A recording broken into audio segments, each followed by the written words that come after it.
Vous n'êtes pas sans savoir que l'Afrique a été réduite à 400 ans d'esclavage, à 250 ans de colonisation. Et aujourd'hui encore, l'Afrique est sous la domination de ces délinquants, ces va-t-en-guerre, criminels en col blanc, ces salauds et mafieux de la pire espèce.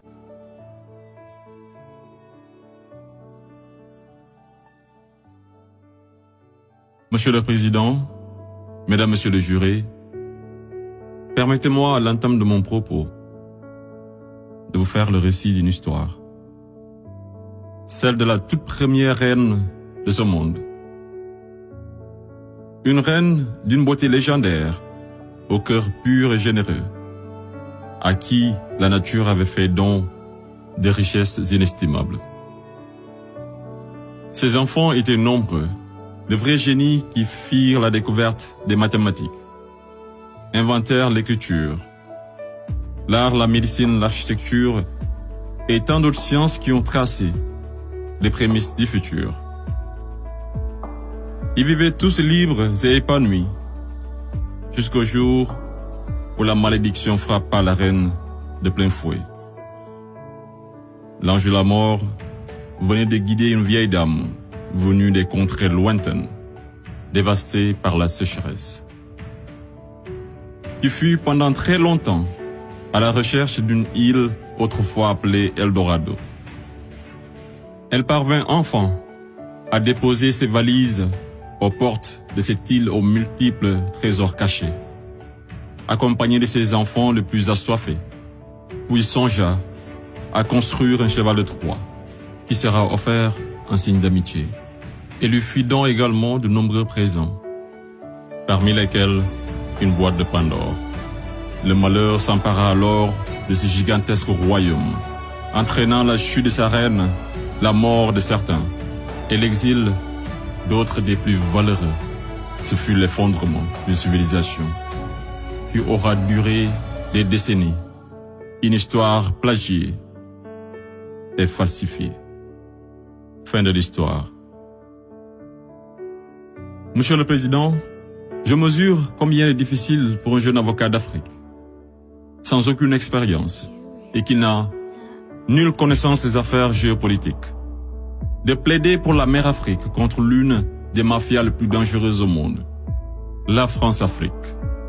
Cependant, quoique trop inférieur à mes adversaires, j'ose espérer que je serai tout de même en mesure de vous exposer clairement les faits, afin que vous n'ignoriez aucune partie de l'objet sur lequel vous êtes appelés à vous prononcer. Je vous prie alors de m'écouter avec bienveillance. Mesdames, Messieurs les jurés, vous n'êtes pas sans savoir que l'Afrique a été réduite à 400 ans d'esclavage, à 250 ans de colonisation. Et aujourd'hui encore, l'Afrique est sous la domination de ces délinquants, ces va-t-en-guerre, criminels en col blanc, ces salauds et mafieux de la pire espèce. Objection! Objection rejetée. Modérez votre langage. Désolé, Monsieur le Président. Le plus grand mal de l'Afrique, je n'ai pas peur de le dire, c'est les multinationales françaises, telles qu'Areva, Bouygues, Bolloré, Total et consorts, qui se cachent souvent derrière les dirigeants français, dont elles financent les campagnes.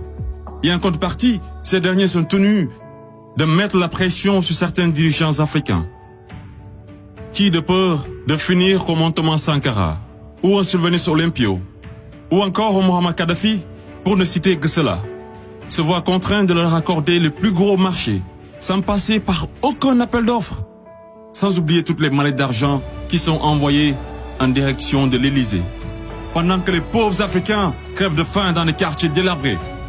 Et on s'étonne de voir de jeunes Africains désespérés s'embarquer sur le navire de fortune à la quête d'une vie meilleure.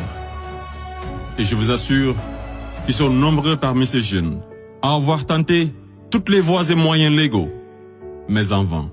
Pendant ce temps, la France et l'Union européenne se font des fortunes derrière leur business le plus lucratif, les demandes de visa Schengen, qui sont pour la plupart rejetées sans aucun motif valable.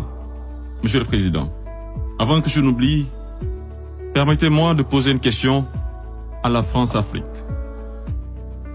Parmi tous les leaders africains morts assassinés, pouvez-vous nous citer ne serait-ce qu'un qui fut réputé un grand ami de la France. J'imagine qu'il n'y en a pas eu. Mesdames, Messieurs les jurés, je vous laisse juger.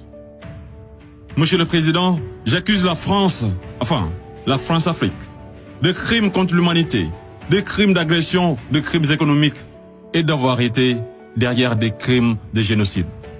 La plupart des dirigeants français sous la Ve République me rappellent des propos d'un homme sage qui disait, je cite, « Les postes éminents rendent les grands hommes encore plus grands et les petits hommes encore plus petits. » Fin de citation. Et le pire d'entre eux, c'est ce nain assassin de Sarko. Ce trafiquant d'influence, connu pour sa mégalomanie, l'homme au scandale multiple, Bettencourt, Tapi, Kadhafi et j'en passe. Ce criminel contre l'humanité, toujours en liberté, qui se la coule douce derrière les mélodies de la brune, alors que sa place se trouve à la haie. Vous lui direz que malgré tous ces mensonges, avec la complicité de certains médias, que le monde entier, et les Africains en particulier, connaissent toute la vérité sur les véritables raisons de l'assassinat de Kadhafi, sous les applaudissements de Bernard-Henri Lévy, et sur la chute orchestrée de Laurent Gbagbo, qui aurait commis un crime de lèse-majesté en voulant tout simplement ouvrir son pays à la concurrence internationale, en exprimant aussi sa volonté d'établir un rapport d'égal à égal avec la France, et en souhaitant revoir le contrat qui liait son pays à l'entreprise Bouygues. Bouygues, du fameux Martin Bouygues, un ami intime de Sarko, par ailleurs parrain de son fils du nom de lui, tous les deux impliqués dans le conflit ivoirien. Ce n'est pas un hasard. Mesdames, Messieurs les jurés, ai-je besoin d'en rajouter un mot pour que vous compreniez ce jeu d'échecs qui se joue sur le dos de pauvres Africains, alors qu'ils doivent tout à l'Afrique? C'est grâce aux Africains que vous avez une république que vous appelez la France. C'est grâce aux Africains que vous êtes enrichis. C'est grâce aux Africains que vous avez aujourd'hui votre statut de 5e puissance mondiale avec un droit de veto au sein de l'ONU. Et c'est encore grâce aux Africains que vous avez 2 Coupes du Monde à votre compteur. Qu'attendez-vous encore des Africains? Qu'on vous ramène la Lune? Ayez au moins un peu de décence et respectez les Africains, surtout les Noirs et les Arabes qui vivent en France. Monsieur le Président, je voudrais par ailleurs, et si vous me permettez de parler brièvement de la Cour pénale internationale. Il est un proverbe qui dit « Dis-moi qui tu fréquentes et je te dirai qui tu es ». Je propose de jeter un coup d'œil sur le profil des procureurs de la CPI. Commençons par l'actuel procureur de la CPI, une dame que je respecte pour 2 raisons. Pour son courage, pour avoir prouvé qu'être une femme et noire ne saurait être un obstacle à la réussite sociale, que la femme noire était capable de s'imposer partout et devant n'importe qui, et pour son combat pour la défense des droits des femmes. Mais devrions-nous faire semblant d'oublier qu'elle fut procureure générale, proche collaboratrice et conseillère juridique du président, et ministre sous l'une des pires dictatures de l'histoire de l'Afrique, sans jamais démissionner? N'est-elle pas comptable de ce régime? Le premier procureur de la CPI, l'Argentin Luis Moreno Ocampo, une haute personnalité dont le nom est impliqué dans les affaires de viol, de corruption, d'abus de pouvoir. Un procureur de la CPI qui détient avec son épouse des entreprises offshore dans les paradis fiscaux des îles Vierges, de Panama et de Belize. Et c'est le même type qui aujourd'hui offre ses services aux personnalités poursuivies par la CPI afin de les aider à échapper au séjour à la haie, moyennant de grosses sommes d'argent. Et tenez-vous qu'ils sont 123 pays à avoir ratifié le traité de Rome. Et sur 10 enquêtes ouvertes, 9 sont africaines.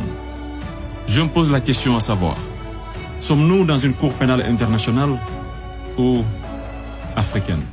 Voilà une cour qui représente pour les Occidentaux un instrument d'oppression et de domination des Africains et de leurs dirigeants. C'est pourquoi l'Afrique a besoin d'une cour pénale africaine, par les Africains, rien que pour les Africains et financée par les Africains.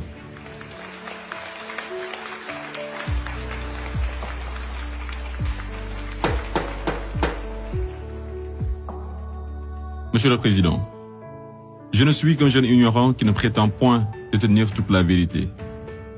C'est pourquoi je vous apporte des documents qui vous permettront d'y voir un peu plus clair. À l'exemple de cette copie d'une conférence de François-Xavier Verschave intitulée « De la France-Afrique à la Mafia-Afrique ». Je salue également le courage de ces hommes et femmes de valeur qui osent lever leur voix pour défendre les intérêts de l'Afrique. Je pense au grand Kémy Séba avec l'ONG Urgence panafricaine.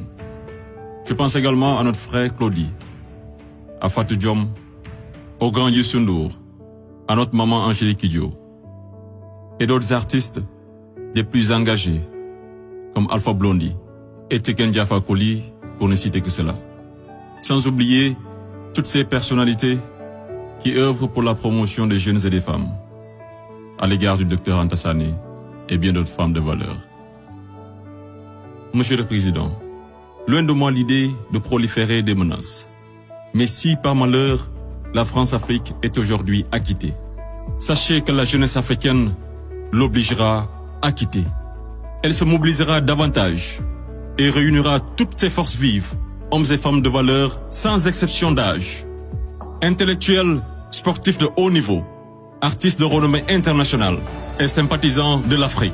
Et tous mèneront une campagne dévastatrice par tous les moyens pacifiques afin de dégager un par un ces bénéwiwi, présidents marionnettes de la France-Afrique, en faveur de vrais leaders panafricains véridiques qui auront le courage de mettre fin à la domination de cette mafia et qui décideront de la fin de la plus grosse arnaque de l'histoire, le franc CFA.